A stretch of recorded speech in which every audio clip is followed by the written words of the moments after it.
বিসমিল্লাহির রহমানির রহিম। প্রিয় দেশবাসী, ভাই ও বোনেরা, আসসালামু আলাইকুম। পবিত্র মাহে রমাদান শুরু হতে যাচ্ছে। আমি বাংলাদেশ সহ বিশ্বের সকল মুসলমান ভাই ও বোনদেরকে জানাই পবিত্র মাহে রমাদানের আগাম শুভেচ্ছা। পবিত্র রমাদান মাসে দেশের মানুষ একটু শান্তি এবং স্বস্তিকর পরিবেশে রোজা রাখবেন, সেহরি করবেন, ইফতার করবেন, ইবাদত বান্দিগি করবেন, এমনটি জনগণের ইচ্ছা, আশা বা প্রত্যাশা। কিন্তু দেশে এক অস্বস্তিকর পরিস্থিতি বিরাজ করছে। চারিদিকে শুধু ভোট ডাকাত আর দুর্নীতিবাজদের উল্লাস, উপেক্ষিত অবহেলিত সাধারণ মানুষ, সাধারণ জনগণ। প্রতিদিন বেড়েই চলেছে চাল, ডাল, লবণ, তেল, চিনি, পেঁয়াজের দাম। নিত্য প্রয়োজনীয় প্রতিটি পণ্যের দাম প্রতিদিন করে একটু একটু করে জনগণের ক্রয় ক্ষমতার বাইরে চলে যাচ্ছে। এমনকি রোজাদারদের জন্য ইফতারের প্রধান অনুষঙ্গ খেজুরের দাম পর্যন্ত পরিকল্পিতভাবে বাড়িয়ে দেওয়া হয়েছে। হাসিনার দামি সরকার বলছে খেজুর নাকি বিলাসী পণ্য। এই অজুহাতে খেজুর আমদানির উপরে অস্বাভাবিক হারে শুল্ক আরোপ করা হয়েছে। দেশের মানুষের জিজ্ঞাসা, রোজাদারদের কাছে খেজুর কি বিলাসী পণ্য? সাধারণ ব্যবসায়ীদের অভিযোগ, বর্তমানে দেশে 110 টাকা কেজি দরে আমদানি করা খেজুরের শুল্ক দিতে হয় 140 টাকা। 120 টাকা কেজি দরে আমদানি করা খেজুরের শুল্ক দিতে হয় 210 টাকা। প্রশ্ন, খেজুরের উপরে এমন অস্বাভাবিক হারে শুল্ক আরোপ করলে বাজারে কি খেজুরের দাম কমবে? সুতরাং অন্তত রমজান মাসের জন্য হলেও খেজুর আমদানির উপর কি শুল্ক মওকুফ করা যেত না? প্রিয় ভাই বোনেরা, ফ্যাসিস্ট হাসিনার দুর্নীতিবাজ সরকার তথাকথিত মেগা প্রজেক্ট কিংবা ব্যক্তি বিশেষের মূর্তি কিংবা ভাবমূর্তি প্রতিষ্ঠা করতে গিয়ে বছরের পর বছর ধরে অকারণে রাষ্ট্রের শত শত কোটি টাকা খরচ করেই চলেছে। দুর্নীতির মেগা প্রজেক্ট কুইক রেন্টালের মাধ্যমে ভর্তুকি কিংবা ক্যাপাসিটি চার্জের নামে দলীয় দুর্নীতিবাজদেরকে কমপক্ষে 1 লক্ষ কোটি টাকা দিয়েছে। অথচ দেশের কোটি কোটি মুসলমানদের ইফতারের জন্য খেজুর আমদানির উপরে ভর্তুকি দূরে থাক, উল্টো খেজুর আমদানির উপরে অস্বাভাবিক হারে শুল্ক আরোপ করা হয়েছে। বছরের একটি মাত্র মাস যখন ধর্মপ্রাণ মুসলমানগণ সারাদিন রোজা শেষে অর্থের অভাবে হয়তো অনেকেই ইফতারের সময় একটি খেজুরও খেতে পারবেন না। এটি অন্যায়, এটি অন্যায্য। প্রিয় ভাই বোনেরা, গোশতের পরিবর্তে কাঁঠাল দিয়ে বার্গার বানানোর হাস্যকর পরামর্শ দিয়ে শীর্ষ দুর্নীতিবাজ হাসিনা জনগণের সঙ্গে মশকরা করেছিল। হাসিনা ভাইরাসে আক্রান্ত দামি মন্ত্রীরাও এখন জনগণের সঙ্গে মশকরা করা শুরু করেছে। দুদিন আগেই আপনারা দেখেছেন এক দামি মন্ত্রী রোজাদারদেরকে ইফতারের সময় খেজুরের পরিবর্তে বড়ই খাওয়ার পরামর্শ দিয়েছে। রাজনৈতিকভাবে চরিত্র হারানো আওয়ামী লীগের দামি এমপি মন্ত্রীরা জানে না সব জিনিসের দামি হয় না। বড়ই কখনোই খেজুরের দামি হতে পারে না। সারাদিন পবিত্র রোজা শেষে গরিব ধনী সকল রোজাদারদের কাছে ইফতারের সময় খেজুর শুধুমাত্র সাধারণ একটি ফল নয়, বরং এটি সুন্নত, এটি মুসলমানদের ধর্মীয় অনুষঙ্গ কিংবা রীতি। দেশের ধর্মপ্রাণ জনগণ বিশ্বাস করেন হাসিনার দামি সরকার অত্যন্ত সূক্ষ্ম এবং পরিকল্পিতভাবেই দেশের বৃহত্তর জনগোষ্ঠীর ধর্মীয় সংস্কৃতি এবং সামাজিক রীতি ও মূল্যবোধের বিরুদ্ধে অবস্থান নিয়েছে। সকলের মনে প্রশ্ন, দেশের জনগণের ধর্মীয় সংস্কৃতি এবং সামাজিক মূল্যবোধের বিরুদ্ধে অবস্থান নিয়ে দামি হাসিনা কাদেরকে খুশি করতে চায়? প্রিয় দেশবাসী, শুধু বাজারে দ্রব্যমূল্যের আগুন নয়, দেশের প্রতিটি ক্ষেত্রেই চলছে অবিচার, অন্যায়, অনিয়ম। অত্যন্ত সুপরিকল্পিতভাবে অবস্থা এমন পর্যায়ে নিয়ে যাওয়া হয়েছে, বর্তমানে বাক ব্যক্তি স্বাধীনতা কিংবা নাগরিক অধিকার, মানবিক অধিকার দূরে থাক, কোন রকমে জীবন নিয়ে বেঁচে থাকাটাই যেন মানুষের কাছে সবচেয়ে বড় প্রাপ্তি হয়ে দাঁড়িয়েছে। একদিকে গুম খুন, হামলা মামলা, নির্যাতন নিপীড়ন চলছে, অপরদিকে হাসিনা আর তার মাফিয়া চক্রের আগুনে পুড়ে ছাই হচ্ছে বস্তি, দোকানপাট কিংবা সুউচ্চ ভবন।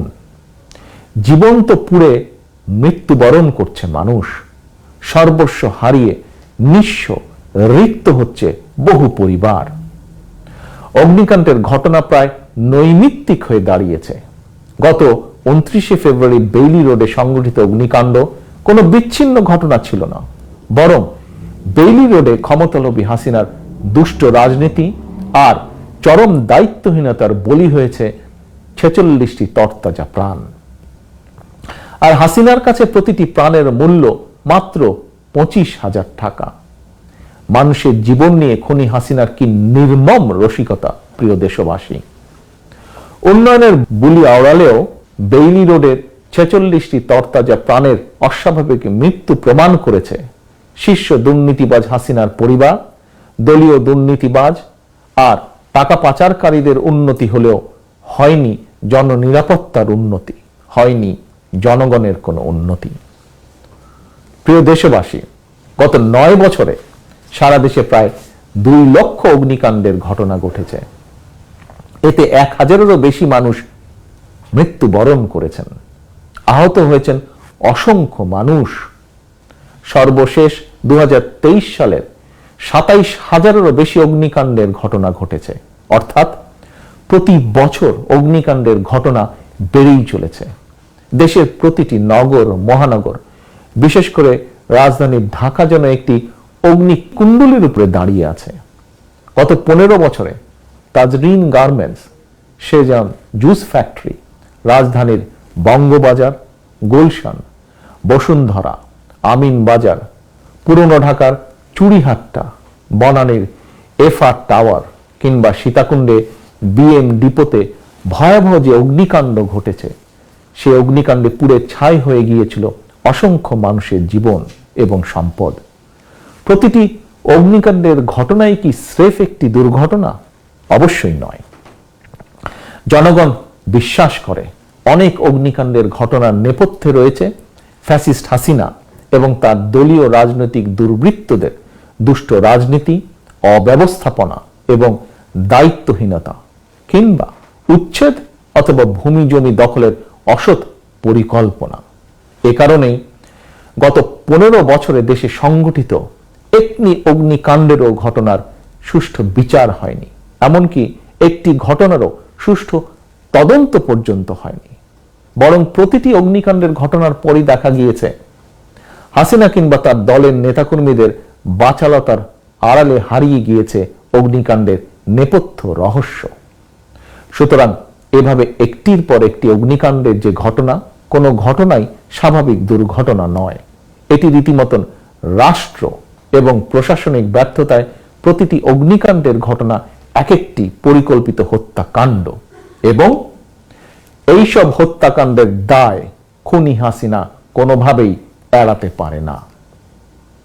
প্রিয় ভাই বোনেরা, কোনো ঘটনা, দুর্ঘটনা যখন নৈমিত্তিক হয়ে দাঁড়ায়, তখন সেটি আর দুর্ঘটনা হিসেবে বিবেচিত হয় না। যখন তখন যেখানে সেখানে আগুন লেগে ঘর বাড়ি বস্তি, ব্যবসা প্রতিষ্ঠান, বহুতল ভবন পুড়ছে, মৃত্যুবরণ করছেন শত শত মানুষ, সম্পদ বিনষ্ট হচ্ছে শত শত কোটি টাকার, অথচ অগ্নিকাণ্ডের ঘটনা রোধের জন্য ফায়ার সার্ভিসের আধুনিকায়ন নেই, আধুনিক সরঞ্জাম নেই, এমনকি নেই ফায়ার ব্রিগেডকে আরো দক্ষ প্রতিষ্ঠান করার জন্য প্রয়োজনীয় আইন এবং বিধিমালা। 2014 সাল থেকে ফায়ার ব্রিগেডের বিধিমালা স্থগিত করে দেওয়া হয়েছে। ফলে এখন শুধু মাত্র একটি নোটিশ দেওয়া ছাড়া ঝুঁকিপূর্ণ ভবনের ব্যাপারে ফায়ার ব্রিগেড কর্তৃপক্ষের আর তেমন কোনো কঠিন এবং কার্যকরী পদক্ষেপ নেবার ক্ষমতাই নেই। বছরের পর বছর ধরে র্যাব পুলিশের বন্দুকের জোরে ক্ষমতা কুক্ষিগত করে রাখলেও অগ্নি নির্বাপন কিংবা দুর্যোগ মোকাবেলায় কোনো আধুনিক ব্যবস্থাই নেই প্রয়োজনীয় আইনের সংস্কার। রক্তপিপাসু হাসিনার আইন শুধু কাকে ধরা যায়, কাকে মারা যায় কিংবা বিচারের নামে অবিচার চালিয়ে কাকে ফাঁসিতে ঝুলিয়ে দেওয়া যায়। প্রিয় দেশবাসী ভাই ও বোনেরা, প্রতিটি ঘটনা দুর্ঘটনার পরই আমরা দেখেছি ফ্যাসিস্ট হাসিনা সারা বেলা উন্নয়নের বুলি আওড়ালেও সবই আসলে ছিল হাসিনার ফাঁকা বুলি। জনগণকে ধোঁকা দিয়ে বোকা বানিয়ে কিভাবে মেগা প্রকল্পের নামে শত শত কোটি টাকা দুর্নীতি করা যায় সেদিকেই শেখ হাসিনার চোখ। প্রতি বছর বাজেটের আকার বাড়ছে, তবে তার সঙ্গে পাল্লা দিয়ে বাড়ছে দুর্নীতির আকার। অর্থাৎ মেগা দুর্নীতির জন্যই যেন প্রতি বছরের এই বাজেটে উপেক্ষিত, অবহেলিত নাগরিক নিরাপত্তা কিংবা নাগরিকদের ক্ষমতায়নের সঙ্গে সংশ্লিষ্ট তথা জননিরাপত্তা, মানব উন্নয়ন, কৃষি, শিক্ষা, স্বাস্থ্য খাত, জন উন্নয়নের সঙ্গে সংশ্লিষ্ট প্রতিটি খাতে বাজেট বরাদ্দ অপ্রতুল। প্রিয় দেশবাসী, আপনারা সাম্প্রতিক সময়ে লক্ষ্য করেছেন দামি সরকারের স্বাস্থ্যমন্ত্রী নানা অনিয়মের অভিযোগে গত এক মাসে সারা দেশে প্রায় ১,৫০০ হাসপাতাল, ক্লিনিক, ডায়াগনস্টিক সেন্টার বন্ধ করে দিয়েছে। কেন এত হাসপাতাল, ক্লিনিক বন্ধ করতে হচ্ছে? প্রশ্ন, এত সংখ্যক হাসপাতাল, ক্লিনিক গড়ে উঠলই বা কিভাবে? কারা এর জন্য দায়ী? তাহলে কিসের উন্নতি হলো? তবে সম্প্রতি শিক্ষাঙ্গনে উন্নতির একটি ভয়ঙ্কর চিত্র জনসম্মুখে প্রকাশ হয়ে পড়েছে। দেশবাসী, আপনারা সকলেই জানেন দেশের শিক্ষাঙ্গনগুলো এখন লগি, বৈঠা, রামদা আর পিস্তলধারী ছাত্রলীগের হাতে জিম্মি। আবাসিক হলগুলো পরিণত হয়েছে ছাত্রলীগের নির্যাতনের কনসেন্ট্রেশন ক্যাম্পে। এমন পরিবেশই হাসিনার উন্নয়নের জোয়ারে ভেসে ছাত্রলীগের এক নেতা শিক্ষক হয়েছিল। সেই শিক্ষক নেতা সম্প্রতি ক্লাসের ভেতরেই একজন শিক্ষার্থীকে গুলি করে দিয়েছে। সর্বক্ষেত্রেই এটিই হলো হাসিনার উন্নয়নের নমুনা। প্রিয় দেশবাসী, ভোট ডাকাতির মাধ্যমে ক্ষমতা চিরস্থায়ী করতে শীর্ষ দুর্নীতিবাজ হাসিনা তড়িঘড়ি করে সংবিধান সংশোধন করেছে, তত্ত্বাবধায়ক সরকার পদ্ধতি বাতিল করেছে, মানুষের বাক স্বাধীনতা হরণ করতে তথাকথিত সাইবার নিরাপত্তা আইন করেছে।